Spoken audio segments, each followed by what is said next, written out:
Вы смотрите новости на Якутия-24, в студии Иван Лазаренко, и смотрите в этом выпуске. Первые результаты тотального диктанта уже опубликованы. Как мирнинцы справились с непростым текстом. Запущен телемарафон «Наше наследие. Башня Манчары» для сбора средств на реставрацию башни. Сборная России впервые в истории победила на командном чемпионате мира по фигурному катанию. Встреча главы республики с жителями поселка Чульман в рамках рабочей командировки в Нерюнгринский район началась с их просьбы поддержать празднование столетия поселка в 2026 году. Хороший знак. Это означает, что здесь смотрят на перспективу в будущее, отметил Айсен Николаев. Действительно, в последние годы в Чульмане строятся дороги, высокими темпами идет переселение граждан из ветхого и аварийного жилья, причем с опережением графика.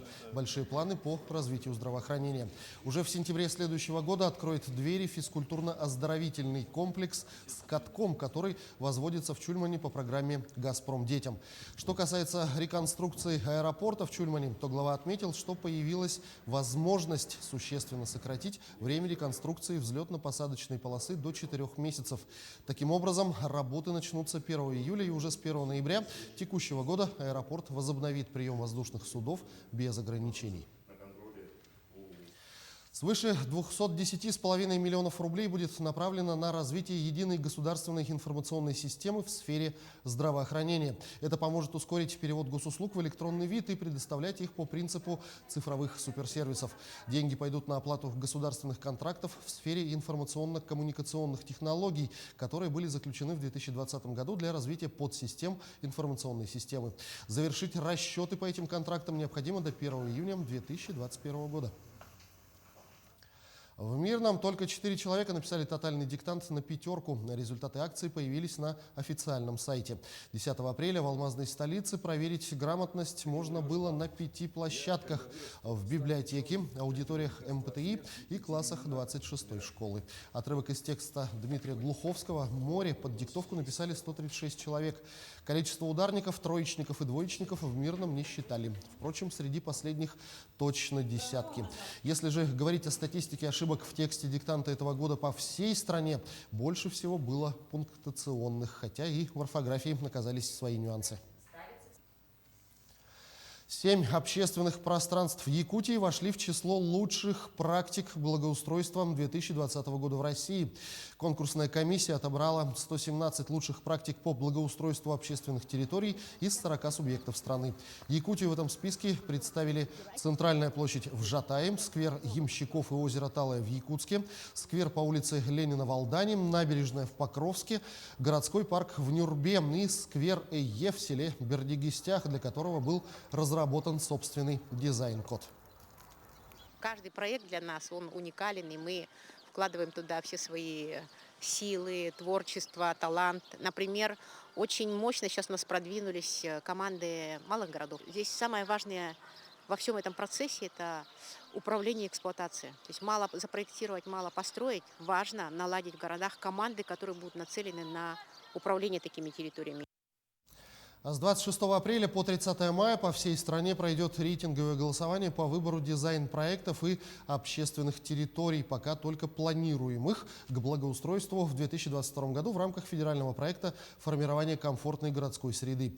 Из Якутии в голосовании участвуют 13 районных центров и городов, в которых планируется благоустроить новые общественные пространства. Победитель получит федеральное финансирование. Об этом сюжет Ульяны Шагиной. Масштабный конкурс по голосованию и выбору общественного пространства при участии самих жителей регионов – это новый проект, представленный по линии Минстроя России. Список участников по всей стране огромен, так что от жителей будет зависеть исход конкурса. Каждый гражданин, он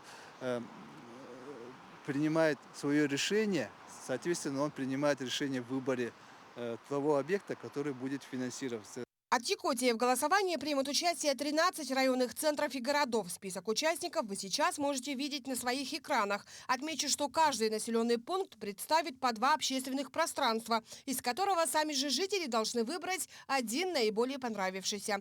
Жители Нерингли смогут проголосовать, к примеру, за сквер Западный. Выбор территории под благоустройство сделали сами горожане. Сквер Западный, он как бы занял 3-е место, он дождался своей очереди. И на будущий год мы уверены, что мы эту работу выполним, благоустроим, и это общественную территорию, где люди могут приходить, отдыхать. Якутск представит 2 проекта. Один из них – это Парк Победы на автостраде 50 лет октября. Напомним, в прошлом году здесь в торжественной обстановке состоялось открытие стелы Победы.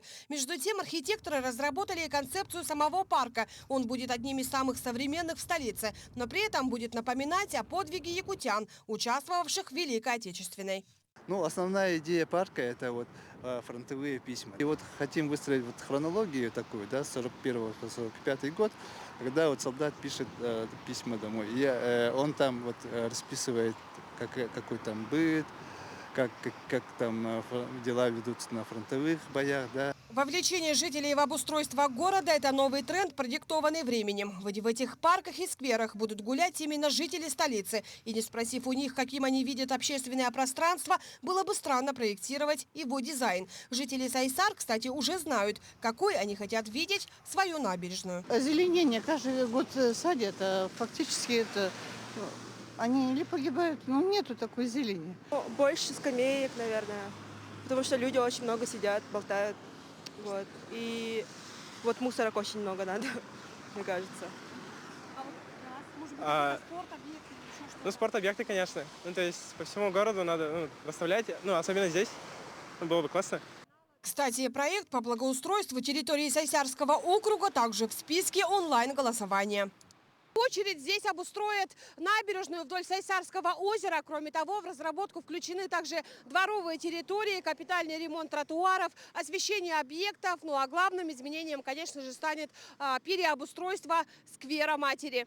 В рейтинговом онлайн-голосовании могут принять участие все жители Якутии старше 14 лет. Голосование пройдет на портале госуслуг, а также на сайте 14.город-среда. Ульяна Шагина, Семен Семенов, Якутск. Необходимо не только возводить новое, но и сохранять старое. Более 2 миллионов рублей требуется на реставрацию башни Манчары 19 века в селе Майя Мегино-Кангаласского района. Департаментом республики по охране объектов культурного наследия был запущен телемарафон «Наше наследие. Башня Манчары» для сбора средств. Сюжет с Аргаланой Неустроевой. Башня Манчары наряду с известной надвратной башней Якутска является одним из самых важных объектов культурного и архитектурного наследия якутского деревянного зодчества. Сейчас этот памятник буквально грозит рухнуть и навсегда кануть в лету. По республике, в общем-то, у нас объектов культурного наследия это более 2000, да, это вместе с археологическими памятниками. А так памятников деревянного зодчества, скажем, да, у нас в основном это деревянное зодчество, каменных не так много, где-то порядка, наверное, 800 у нас имеется. Ну, а, скажем, вот именно вот такого башни оборонного значения, да, их сохранилось очень мало. Башня была построена еще в XIX веке. Для сохранности ее перевезли на территорию краеведческого музея села Майя. Однако даже это не защитило постройку от разрушения. Башня Манчары – памятник федерального значения. По республике таких объектов осталось всего 8. 18 апреля в Международный день памятников и исторических мест, который отмечает вся краеведческое общество народов мира, мы будем проводить телемарафон под названием «Наше наследие. Башня Манчары». И этот телемарафон подразумевает, что мы собранные средства направим на восстановление, реставрацию одного из самых знаменитых и видных объектов культурного наследия нашей республики. Засилием безликих панельных домов очень важно сохранение оригинальных архитектурных построек и с точки зрения экономики и туризма. Так, например, любой туристический маршрут Якутска начинается все с той же надвратной башни, что уже говорит об интересе приезжих к историческим объектам. Предлагаем, вот после реставрации, там он стоит на территории музея в селе Майя, да, чтобы здесь была своя экспозиция. Ну, скажем, времен кыргыз-уета, скажем, да, вот какие-то атрибутики здесь вот могут быть вполне и даже очень интересны для туристов, которые будут приезжать сюда, смотреть. И Проект «Сохраним памятники» был инициирован еще в 2019 году главой республики Айсеном Николаевым. С тех пор удалось восстановить 30 памятников разной эпохи. Участие в телемарафоне уже принял и председатель правительства Андрей Тарасенко. Пожертвовать любую сумму может каждый. Сарглана Неустроева, Павел Пахомов, Якутск. Ну а я напомню, что телемарафон для сбора средств будет сегодня в 15:00 на телеканале НВК «Саха». Сборная России впервые в истории победила на командном чемпионате мира по фигурному катанию, прошедшем 17 апреля в японской Осаке. Первое место по итогам произвольной программы в соревнованиях одиночниц заняла 17-летняя Анна Щербакова. Второе место досталось японке Каори Сакамото, а бронзу взяла россиянка Елизавета Туктамышева. Таким образом, в общем зачете сборная России набрала 125 баллов, став лидером чемпионата. На второй позиции оказалась команда США со 110 баллами, а третье место заняли фигуристы из Японии со 107 баллами. В конце марта серебряный призер Олимпиады 2002 года и тренер Илья Авербух отмечал, что в команду России вошли лучшие фигуристы страны, которые должны выиграть соревнования, так как российская сборная самая сильная сборная в мире.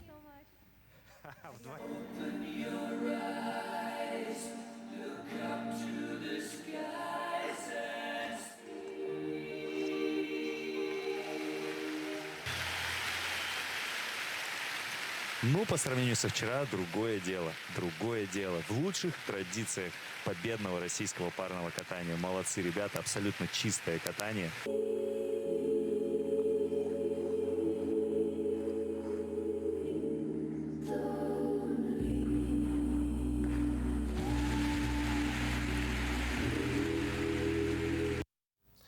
В составе сборных Беларуси и Польши якутские легионеры примут участие в чемпионате Европы по вольной борьбе. Тренерские штабы национальных сборных определились с составами. Чемпионат Европы в Варшаве стартует 19 апреля. В состав сборной России якутские борцы не попали, несмотря на то, что туда вошли вторые номера команды. Но вольники из Якутии выйдут на ковер в составе сборных Беларуси и Польши.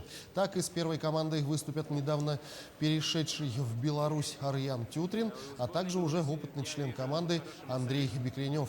В составе сборной Польши на ковре можно будет увидеть воспитанника Чурапчинской школы борьбы Эдуарда Григорьева. Отмечу, что на данном чемпионате путевки на Олимпийские игры разыгрываться не будут. К этому часу пока все новости. О развитии событий мы расскажем в следующих выпусках. Оставайтесь на нашем канале.